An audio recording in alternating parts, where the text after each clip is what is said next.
भौगोलिक और सामाजिक विविधताओं को एक सूत्र में बांधने वाला संविधान बनाया। संविधान सभा में अलग अलग विचारधारा के लोग सदस्य थे।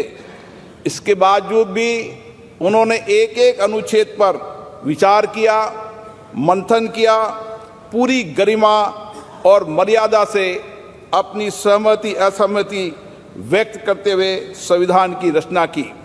सार्थक एवं गरिमापूर्ण संवाद की इस उत्कृष्ट परंपरा को हमें अपने सदनों में भी अपनाना चाहिए। हमारा संविधान देश में सामाजिक आर्थिक बदलाव का सुधार रहा है। करते हुए काल में हम सामूहिक प्रयासों से विकसित भारत की और मजबूती से आगे बढ़ रहे हैं। इन 75 वर्षों में हमारी संसद के माध्यम से आम जनता के जीवन में सामाजिक आर्थिक परिवर्तन लाए गए हैं, जिससे लोकतंत्र में जनता की आस्था मजबूत हुई है। संविधान ने हमारे तीनों लोकतंत्र के स्तंभों विधायिका, कार्यपालिका और न्यायपालिका को आपसी समन्वय के साथ सुचारू रूप से कार्य करने की व्यवस्था दी है। इन 75 वर्षों में इन तीनों अंगों ने श्रेष्ठता से कार्य करते हुए देश के समग्र विकास में अपनी भूमिका निभाई है।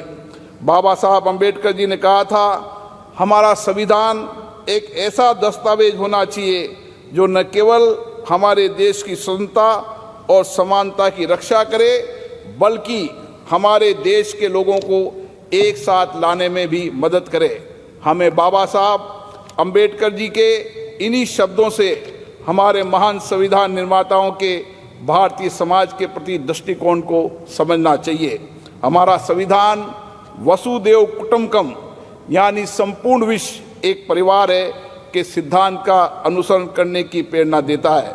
संवैधानिक मूल्यों के प्रति हमारी गहरी प्रतिबद्धता है विश्व पटल पर। इसी कारण भारत की छवि बहुत मजबूत हुई है।